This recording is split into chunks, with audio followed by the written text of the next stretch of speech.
오늘 말씀, 우리 같이 한번 보겠습니다. 시편 116편 우리 8절부터 같이 한번 봅시다. 8절부터 마지막 19절까지 교독합니다. 주께서 내 영혼을 사망에서, 내 눈을 눈물에서, 내 발을 넘어짐에서 건지셨나이다.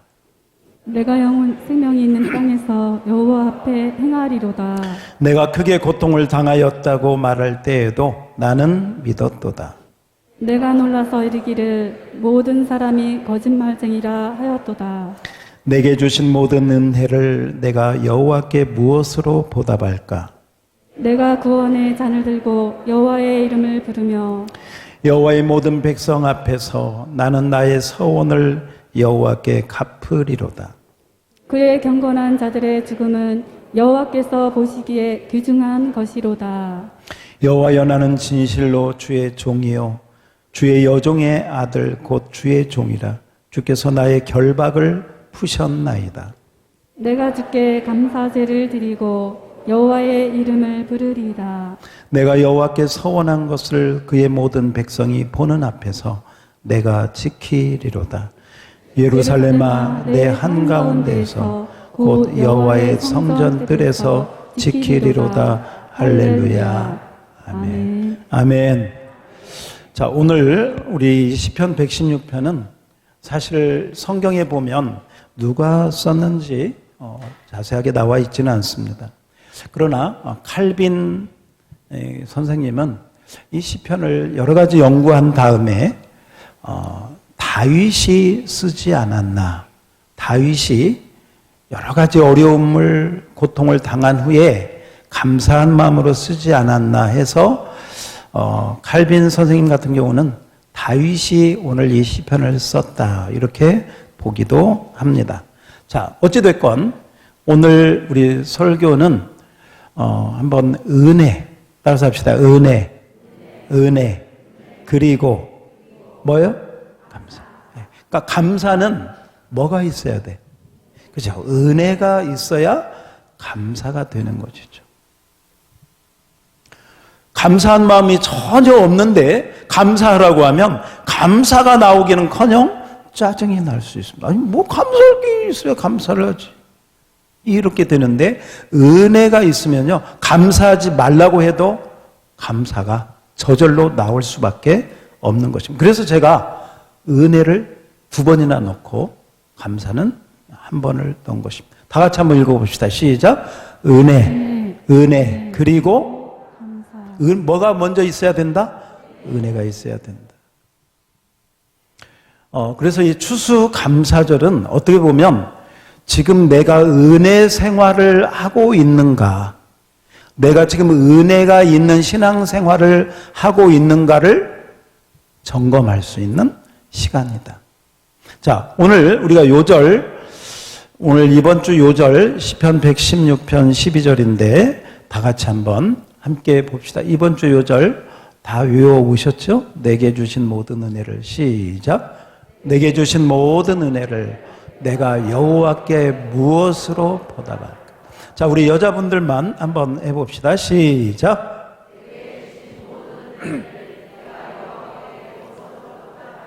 자, 우리 남자분들 소리 크게 해서 시작.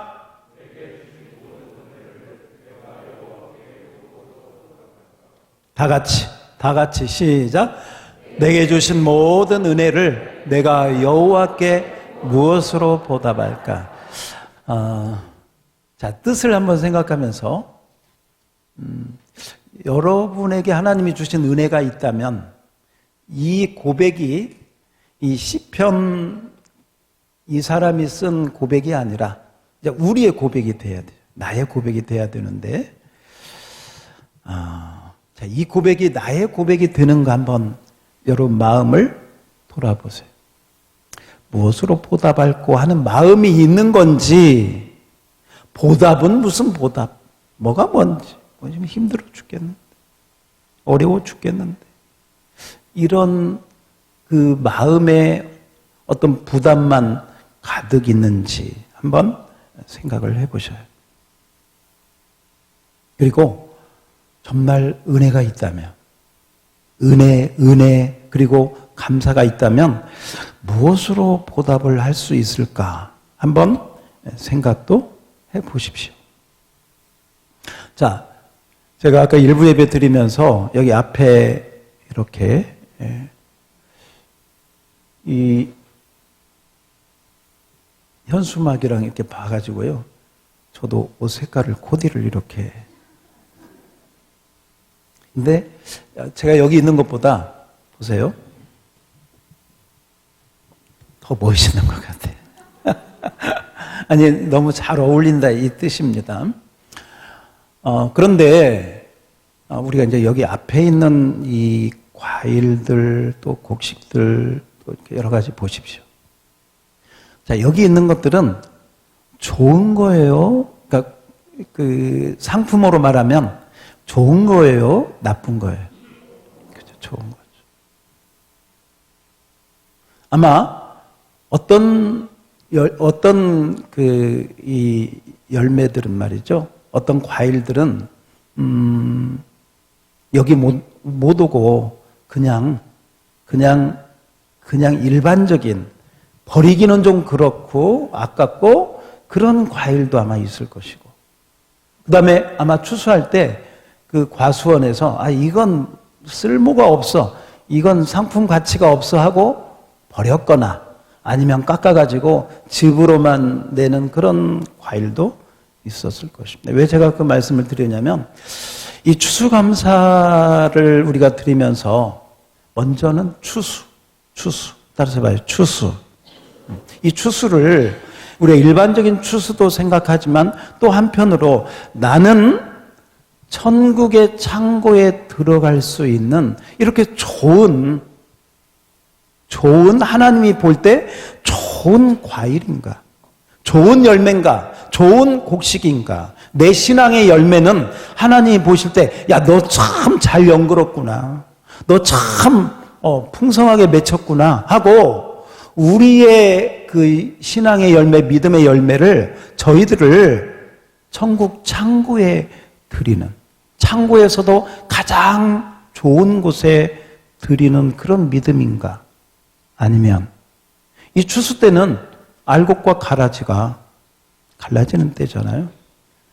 그 부분도 우리가 이 추수 감사절을 맞이하면서 한번 생각을 해봐야 됩니다.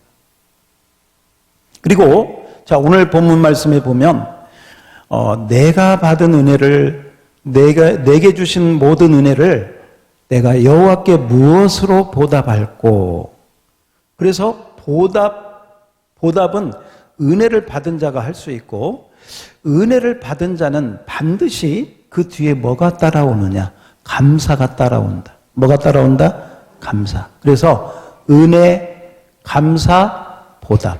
다시 한번 은혜 그리고 감사 그리고 보답. 이게 어떻게 보면 누가 시켜서가 아니라 그대로 있는 것이죠. 그런데 이 은혜 부분을 한번 생각해 봅시다. 은혜 부분. 나는 과연 은혜를 받았는가? 은혜를 못 받았는가? 은혜를 받고 있는가? 못 받고 있는가? 성경에 보면 은혜를 못 받는 두 가지 요인이 나오고 있습니다. 첫 번째는 교만이고 두 번째는 불신앙, 믿음이 없는 것. 다시 한번 은혜를 못 받는 사람, 은혜가 없는 사람은 왜 은혜가 없고 왜 은혜를 못 받는가? 첫 번째가 뭐라고? 교만. 두 번째는 불신앙, 믿음이 없는 거예요. 불신앙, 믿음이 없어. 그러니까 믿음이 없어서 교만하고 믿음이 없으니까 은혜를 못 받아. 반대로 겸손하고 믿음이 있으면 뭘 받아? 은혜를 받아요. 그래서 자, 야고보서 4장 6절에 보면 이렇게 말씀하고 있습니다. 자, 야고보서 4장 6절을 다 같이 봅시다. 시작. 그러나 더욱 큰 은혜를 주시나니 그러므로 일렀으되 하나님이 교만한 자는 물리치시고 겸손한 자에게 은혜를 주신다. 이 말씀을 보면 누가 은혜를 못 받아? 교만한 자. 누가 받아요? 그렇죠. 그러므로 여러분에게 은혜가 여러분이 부족하거나 나는 은혜가 좀 없는 것 같다고 생각하면 첫 번째 내가 교만한 거 아닌가. 하나님 앞에 교만한 거 아니에요. 하나님 앞에 교만한 것이요. 무슨 뭐 다른 거 아닙니다. 하나님 없이도, 하나님 말씀 의지하지 않아도, 기도하지 않아도 나는 내 인생 잘 살 수 있어. 이런 자신감, 못된 자신감, 이게 교만이에요. 하나님의 말씀 없어도, 나는 기도하지 않아도, 하나님이 안 도와줘도 나는 할 수 있어. 이게 못된 교만이에요. 그런 사람은 은혜를 받을 수가 없습니다. 두 번째는 믿음이 없으면 은혜를 받지 못합니다. 그래서 로마서 10장 17절 말씀 우리 이전에도 한번 했는데요. 자, 다 같이 시작. 그러므로 믿음은 들음에서 나며 들음은 그리스도의 말씀으로 말미암았느니라. 그래서 겸손하고 믿음이 있어야. 따라서 합시다. 겸손하고 뭐가 있어야? 겸손한 사람이 믿음이 있게 되고 교만한 사람은 믿음도 없는 것이죠. 왜? 자기를 믿으니까 나를 믿지, 내 주먹을 믿지 이러면서 하나님을 의지하지 않게 되고 바로 그런 사람은 은혜의 생활을 할 수가 없게 되는 것입니다.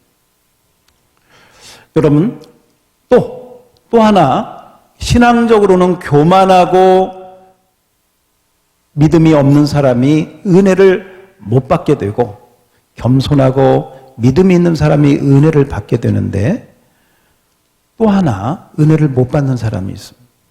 모든 것을 당연하게 여기는 사람. 당연하게. 우리 방금 찬양했던 그 찬양의 가사가 그 손경민 목사님이 우리 다니엘 기도회에 와서 간증한 내용이죠. 오늘 두 곡 다 그분이 불렀던 찬양인데 내가 누려왔던 모든 것들이 내가 걸어왔던 모든 순간이 당연한 것이 아니라 은혜였어. 아침 해가 뜨고 저녁에 노을, 봄, 가을의 열매, 변하는 계절의 모든 순간이 당연한 것이 아니라 뭐다? 그러니까 은혜가 없는 사람은 당연하게 봄이 갔으니까 여름 지났으니까 가을이 오는 거지. 가을이 왔으니까 추수감사절. 당연한 것으로. 그런데 뭐 이 손경민 목사님의 간증을 들어봐도 참 이분도 어려운 가운데 아버지가 계시지 않는 가운데 어렵게 그런데 한 가지 있었더라고. 기도하는 어머니. 그 기도하는 어머니 그 기도를 가지고 학교 다니면서 야간에 신문 돌리고 그 어려움을 통해서 그 어려움을 통해서 그 고난을 통해서 나온 그 가사들이 이 아름다운 가사들이 나옵니다. 한번 따라서 합시다. 당연한 것이 아니라 은혜였어.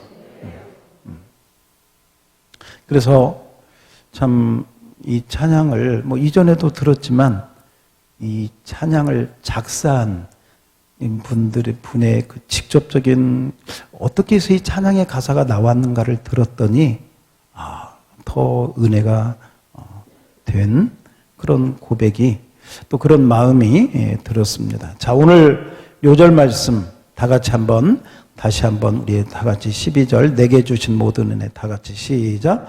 내게 주신 모든 은혜를 내가 여호와께 무엇으로 보답할꼬. 아멘.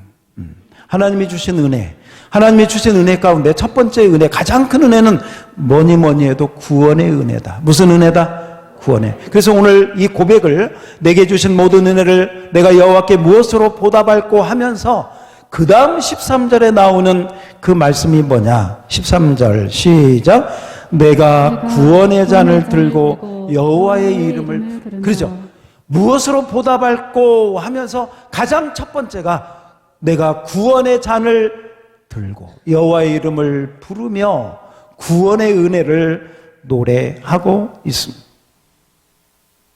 우리가 받은 은혜가 있다면, 가장 큰 은혜가 있다면 구원의 은혜. 그래서 에베소서 2장 8절 말씀에 보면 이 구원의 은혜를 우리가 어떻게 받게 되었나? 자, 우리 여자분들만 한번 읽어주실래요? 시작. 너희는 그 은혜에 의하여 믿음으로 말미암아 구원을 받았으니 이것은 너희에게서 난 것이 아니요 하나님의 선물이라. 그렇습니다. 구원은 누구의 선물? 네, 하나님의 선물. 그런데 구원의 은혜는 말할 것도 없고, 구원의 은혜, 하나님이 베풀어 주신 이 구원의 은혜는 값으로 살 수가 없습니다. 이 지구를, 아니 이 우주를 다 팔아서도 살 수가 없기 때문에, 그래서 하나님이 값없이 거저 공짜로, 공짜여서 값어치가 없는 게 아니라 너무 비싸기 때문에, 값을 치르고는 아무도 살 수 없기 때문에 하나님이 거저 주신 은혜가 바로 구원의 은혜인 줄 믿습니다. 바로 이 구원의 은혜를 오늘 시편 기자는 하나님께 감사하고 있는 것이죠. 자, 시편 116편 오늘 본문 8절에도 이렇게 이야기합니다. 8절, 주께서 내 영혼을 어디에서? 사망에서. 내 영혼을 어디에서? 이게 구원의 은혜죠. 사망에서 내 영혼을 건지셨다. 구원의 은혜를 노래하고 있는 것입니다. 찬송가에도 보면 구원에 대한 찬양이 많이 나오고 있습니다. 그 가운데 우리가 잘 아는 찬양, 하나님의 은혜로, 우리 찬송가 310장 1절 2절을 함께 구원의 은혜를 생각하면서 찬송가 310장 1절 2절 드려봅니다.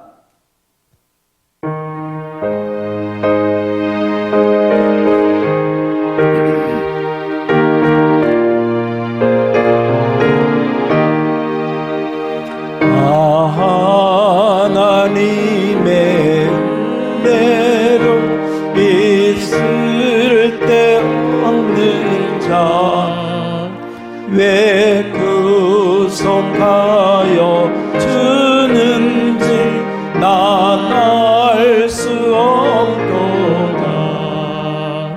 내가 믿고 또 의지하는 내 모든 영변 아시는 주님 늘 보호해 주실 것을 나는 확실히 아네. 왜 내게 그새 믿음과 또 복음 주셔서 내 마음이 항상 떠난지 난 알 수 없도다. 내가 밀고 또 의지하는 내 모든 영변 아시는 주님 늘 보호해 주실 것을 나는 확실히 아네. 할렐루야. 여러분이 구원의 은혜를 받으셨으면 믿음으로 아멘 하시기 바랍니다. 아멘. 할렐루야. 최고의 은혜를 받은 줄 믿습니다. 돈이 아무리 많아도 이 구원의 은혜를 살 수 있다 없다? 없습니다. 이 구원의 은혜는 하나님이 우리에게 거저 주신 은혜지만, 호의로 주신 은혜지만, 최고의, 이 세상에서 받을 수 있는 최고의 은혜인 줄 믿습니다. 자, 그런데 한 가지, 구원의 은혜를 받고 하나님의 최고의 은혜를 받았다고 해서 그 사람의 인생이 만사형통하느냐, 예수 믿고 구원받았다고 해서 모든 일이 잘 되느냐, 절대로 그렇지 않습니다. 오늘 이 시편 기자는 구원의 은혜, 내가 구원의 잔을 높이 들고 이런 찬양을, 이런 고백을 하고 있지만 이 시편에 보면 그가 어떤 사람보다도 큰 고통과 어려움을 당했다는 고백을 오늘 시편에서도 하고 있습니다. 예를 들면 자, 시편 116편 3절을 한번 봅시다. 이 3절만 봐도 우리는 정말 가슴이 뜨끔합니다. 그리고 왜 칼빈 선생님이 이 시편 116편을 다윗이 지었다고 생각하는지 여기에서 생각하는 부분이 아닐까 우리가 한번 또 생각이 드는데요. 자, 3절 같이 한번 읽어봅시다. 3절 시작. 사망의 줄이 나를 두르고 스올의 고통이 내게 이르므로 내가 환난과 슬픔을 만났을 때. 그렇죠. 사망의 줄. 여기서 스올은 지옥을 말합니다. 지옥. 지옥의 고통이 이 시편 기자에게 임하였다라고 말씀하고 있습니다. 그래서 그가 뭘 만났어요? 뭘 만났어? 형통을 만나서? 아니죠. 환난과 슬픔을 만나.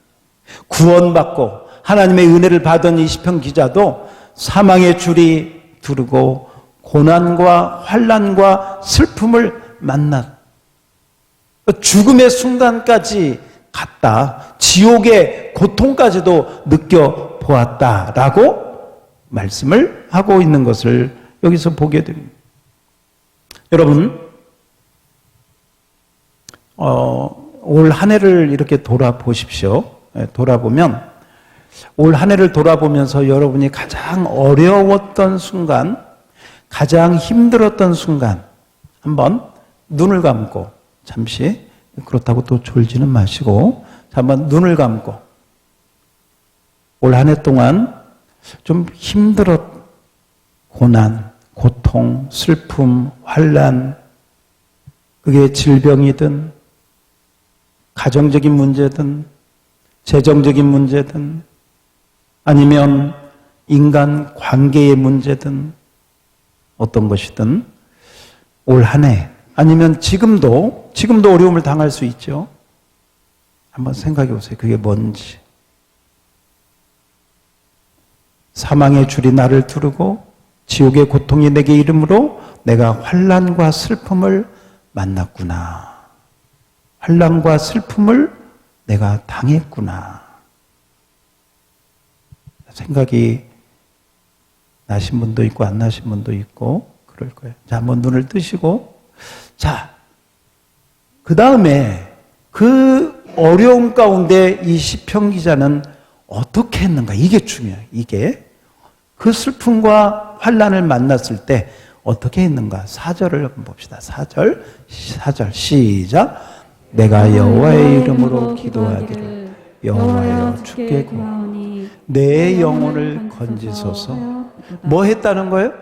기도했다는 거예요. 따라서 합시다. 내 영혼을 건지소서. 따라서 합시다. 주여 도와주소서.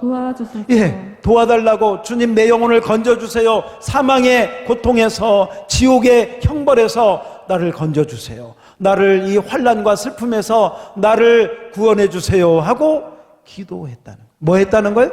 기도했다. 이게 갈림길 같아요. 이게 갈림길. 믿음이 있고 없고의 갈림길이 뭐냐? 믿음이 있는 사람도 환난과 고난을 당해. 믿음이 없는 사람도 환난과 고난을 당해. 구원은 똑같이 받았지만 환난과 고난 똑같이 온다 말씀드렸습니다. 그렇게 환난과 고난이 왔을 때 시편 기자는 어떻게 했느냐? 그 슬픔과 환난을 가지고 하나님을 부르신 줄 믿습니다. 하나님의 여호와의 이름을 부른 줄 믿습니다. 기도했다는 것이죠. 그랬더니 하나님은 어떤 분이시냐? 5절 다 같이 시작. 여호와는 은혜로우시며 의로우시며 우리 하나님은 긍휼하시오. 할렐루야. 그래서 그 은혜로 많으신 긍휼 많으신 하나님께 기도했더니 6절입니다. 6절 시작. 여호와께서는 순진한 자를 지키시니 내가 어려울 때에 나를 어떻게 하셨도다? 구원하셨도다. 응답하신 줄 믿습니다. 이번에 그 다니엘 기도회에 나오시는 분들을 이렇게 보면 그분들은 어떤 분들이냐? 형통하고 가정이 뭐 특별하고 이런 분들이 절대 아니고요. 어쩌면 고난을 우리들보다 2배, 3배는 더 받은 분들이더라고요. 거기 나오신 분들이 거의 다가 말이죠. 신체적으로, 아니면 가정적으로, 환경적으로, 여러 가지 고난과 그 슬픔을, 그 고통을 가지고 있는 분들인데, 결국은 그들이 이 고난과 고난의 그 산이잖아요. 산 같은. 그 고난을 어떻게 이겼느냐? 기도로 이겼다. 뭘로? 기도로. 기도로 이기고, 누군가가 그 사람을 위해서, 누군가가 그 어머니가 아니면 가족이, 목사님이 기도해서 그 산을, 그 고비를 넘어간 줄 믿습니다. 따라서 합시다. 기도가 은혜 되게 한다. 은혜 되게 한다. 믿습니까? 아멘. 그래서 오늘 이 시편 기자는 내게 주신 모든 은혜를 내가 여호와께 무엇으로 보답할꼬 하는 그 고백을 여기서 하고 있지만, 사실은요, 처음부터 끝까지 보면 다 기도 얘기를 하고 있어요. 기도. 오늘 시편 자체가 기도예요. 예를 들면 16편 우리 1절 2절도 봅시다. 제가 1절을 읽고 여러분이 2절을 읽으세요. 여호와께서 내 음성과 내 간구를 들으심으로 내가 그를 사랑하는도다.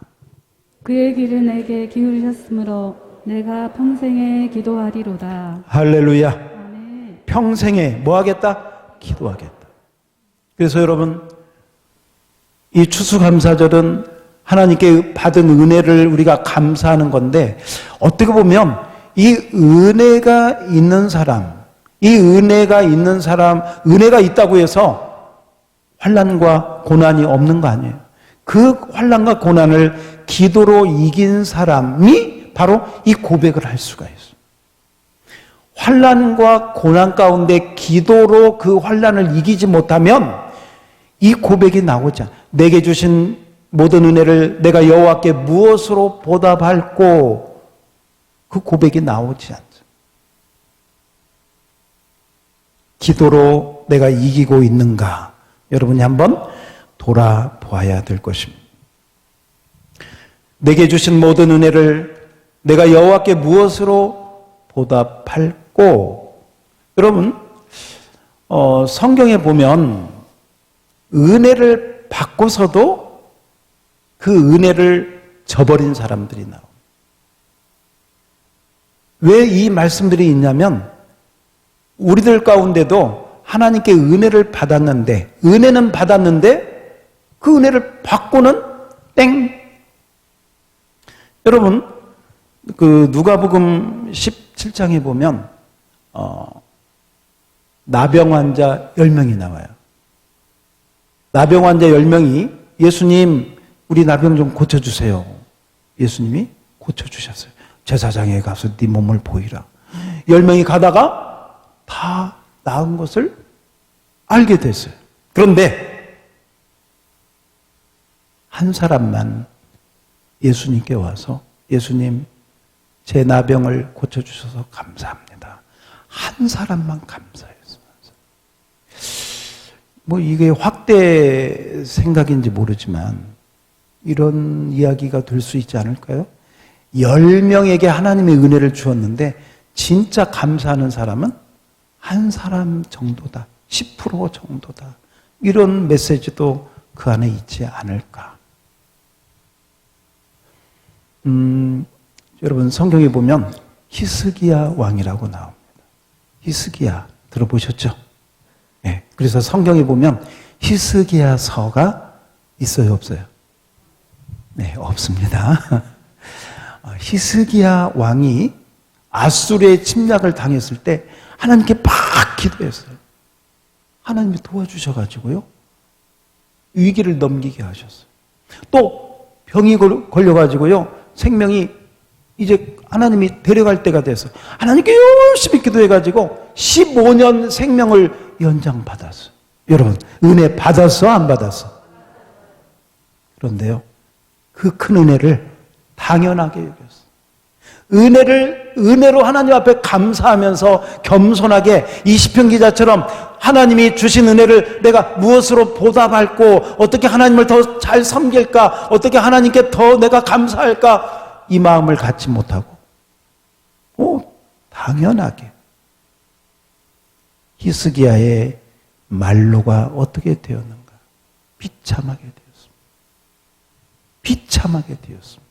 은혜를 받고서도 그 은혜로 하나님 앞에 드리지 못한 자가 바로 어떻게 되었는가 하는 것을 우리에게 어쩌면 하나의 예시로 보여주고 있는 것입니다. 그래서 우리는 이렇게 고백해야 됩니다. 한번 따라서 해봅시다. 은혜가 은혜 되게 하라. 은혜 되게 하라. 은혜가 감사로 열매를 맺히게 하라. 열매를 맺히게 하라. 할렐루야. 자, 오늘 마지막으로 우리 고린도후서 9장 6절을 다 같이 한번 읽어봅시다. 고린도후서 9장 6절입니다. 시작. 이것이 곧 적게 심는 자는 적게 거두고 많이 심는 자는 많이 거둔다 하는 말이로다. 아멘.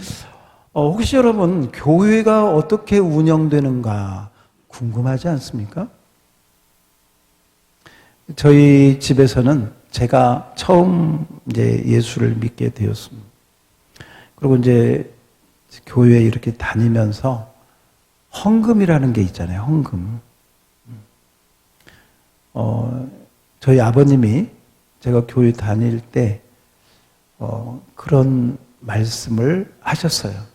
야, 교회 가서 헌금하면 그 헌금 목사가 다 가져가냐? 그러더라고. 그리고 교회 처음 나오신 분들은 또 그렇게 생각하는 분도 없지 않아 있는 것 같아요. 여러분, 교회가 어떻게 운영이 될까요? 여러분의 헌금으로 운영되는 게 아니고 은혜로 운영된다. 믿으시기 바랍니다. 돈으로 운영되는 게 교회가 아니고 교회는 무엇으로? 은혜로. 따라서 합시다. 은혜. 그 증거가 뭐냐? 그 증거가 누가복음 8장 1절에서 3절에 나오는데요. 이거 중요한 부분입니다. 자, 1절 한번 읽어봅시다. 시작. 그 후에 예수께서 각 성과 마을에 두루 다니시며 하나님의 나라를 선포하시며 그 복음을 전하실세 12 제자가 함께 하였고. 여러분, 교회가 복음을 전하고 하나님의 일을 하려면 뭐 여러 가지 필요하죠. 강단도 필요하고 의자도 필요하고 공간도 필요하고 건물도 필요하고 식당도 있어야 되고, 그와 같이 예수님도 각 성과 마을에 두루 다니시고 하나님 나라 복음을 전하실 때, 근데 또 예수님 혼자만 있었던 게 아니에요. 누가 있어서. 근데 그 12제자가 여러분 직업이 있었어? 농사지었어? 뭐 했어? 뭐 직업이 있었어? 없었어요? 없었어요.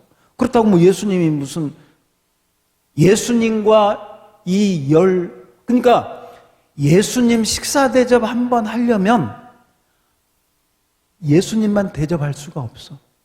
누구도. 그죠? 적어도 여러분 집에 예수님 한번 모시려면 어른 몇 사람? 13사람은 여러분 집에 모실 생각을 해야 그게 가능한 거예요. 왜? 이 어른 13사람이요. 여러분 보세요. 저기 친구 3명이 여행만 떠나려고 해도 필요한 경비 얼마나 다 들어가요. 먹고 입고 쓰고 자고. 이 예수님과 예수님의 제자들이 이렇게 다닐 때요, 들어가는 경비가 있어야 될 거 아니에요. 먹어야 될 거 아니에요, 여러분. 또 잠도 자야죠. 또 필요한 데는 또 돈도 써야죠. 이게 도대체 어디서 나왔을까? 예수님이 무슨 하나님께 뭐 기도만 하면 척척 호주머니가 돈이 쌓였을까? 그렇지 않습니다. 이게 어디서 나왔을까? 2절 봅시다. 여기 보면 막달라 마리아의 여자가 나와요.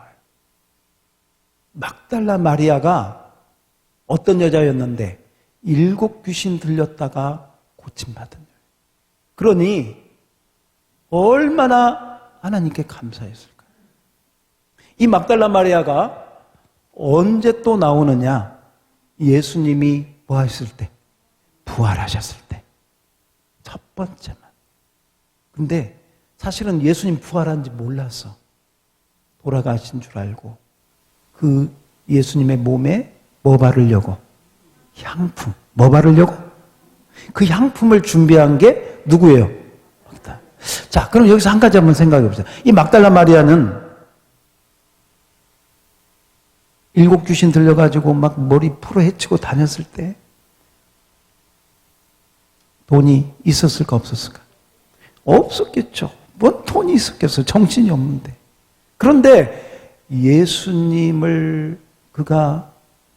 돌아가실 때 이 향품은 비싼 겁니다. 막달라 마리아가 그걸 준비했다는 거예요. 그러니까 고침받고 정신이 온전해진 다음에 막달라 마리아가 뭘 했는지는 몰라요. 그러나 그는 주님을 섬겼고 향품을 준비할 정도의 그런 마음으로 주님께 그 마음을 가지고 준비를 했다는 것이죠. 그 다음에 3절 봅시다. 3절 다 같이 시작. 예수 청지기 구사의 아내 요한나와 수산나와 다른 여자가 함께하여 자기들의 소유로 그들을 예수님이 어떻게 이렇게 활동을 하게 되었나? 여인들이요. 바로 이런 막달라 마리아, 여기 나오는 요한나, 수산나 이런 여인들이 셋째 줄 다 같이 시작. 자기들의 소유로 그들을 섬기더라. 그래서 예수님이 복음을 전하고 그렇게 하셨더라. 그런데 이 여인들은 어떤 여인들이었는가? 예수님께 은혜를 받은 여자들이다. 뭐 받은 여자들? 은혜를 받은 여자들. 은혜를 받은 여인들이 그 받은 은혜에 감사해서 그 은혜로 주님을 자기들의 소유로 섬겨. 그러니까 이건 돈으로 섬긴 게 아니라 은혜 받은 그 은혜로 섬긴 줄 믿습니다. 결국은 은혜가 은혜로 흘러가서 주님의 일이 진행된 줄 믿습니다. 이 추수감사절도 마찬가지입니다. 여러분이 봉투에 얼마 담아서 하나님 앞에 감사할 수 있죠. 그게 얼마나 하나님께 얼마나 가치가 되겠습니까? 그게 아니고 여러분의 마음이 이 은혜가 끊어지지 않고 정말 여러분 마음에 내게 주신 모든 은혜를 내가 여호와께 무엇으로 보답할꼬 하는 그 마음이 항상 있기를 축원합니다. 그게 핵심이에요. 그게 얼마를 드렸나 무엇을 바쳤나 무슨 하나님은 그런 분이 아니세요. 하나님을 향해서 여러분이 하나님 제가 적은 것이지만 제가 부족하지만 제 몸을 제 시간을 제 물질을 제 재능을 주님께 드립니다. 그 마음을 주님은 기뻐 받으시는 줄 믿습니다. 감사한 마음으로 그 마음을 드릴 때 주님이 기뻐하시고 한없는 은혜를 우리에게 베풀어 주실 줄 믿습니다.